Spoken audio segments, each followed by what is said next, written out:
In today's video, we're diving deep into one of the most fundamental concepts in JavaScript arrays. Arrays are an essential part of JavaScript, and they help you store and manipulate collections of data efficiently. Let's take a look at how they work and explore some powerful array methods. So, what is an array? An array is a special type of object in JavaScript that is used to store multiple values in a single variable. Unlike regular variables, which store just one value, arrays can store multiple values of any type, like strings, numbers, or even other arrays. Here we're creating an array called fruits that stores 3 string elements: apple, banana, and orange. To create an array, we use square brackets and separate the elements with commas. You can store as many elements as you need in an array. To access an element in an array, you use the index of the element. Keep in mind that array indices start at 0, not 1. So fruits 0 gives us the first element, apple, and fruits 1 gives us banana. You can modify an array by directly assigning a new value to an index. Here, we're changing the second element from banana to grape.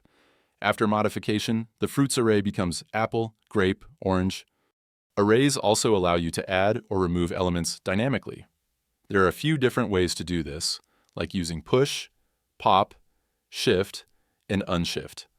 The push method adds an element to the end of the array, while unshift adds an element to the beginning of the array. In this case, we're adding orange to the end and grape to the beginning of the fruits array. To remove elements, you can use pop to remove the last element, or shift to remove the first element. Here, pop removes orange and shift removes apple, leaving only banana. The concat method combines 2 arrays into a single array. Here, we combine the fruits array with more fruits to get a new array, all fruits containing all the elements. The join method allows you to join the elements of an array into a single string with a specified separator.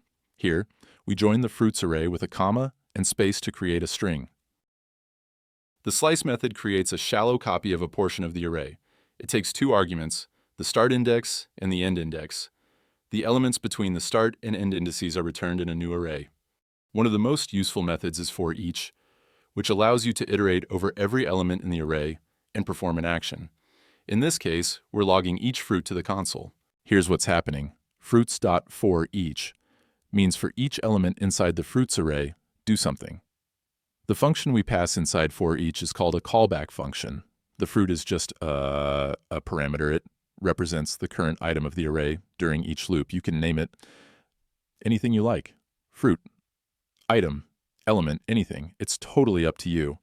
But it's a good practice to choose a meaningful name based on what the array contains. And you probably already know about arrow functions if you've watched the previous videos in this series. With the help of arrow functions, you can make this even shorter and much cleaner, something like this: fruits for each item arrow console.log item. Here, I've used item as the parameter name, but you can use anything you like. This will do the exact same thing as the earlier example. It prints each item in the array. All right, so I hope now you've clearly understood the concept and got a good idea. We'll dive deeper into every method when we start our Discord.js series. And don't forget to join the Discord server, because there you'll not only continue learning, but also connect with other developers, share your ideas, and complete daily JavaScript tasks to strengthen your skills.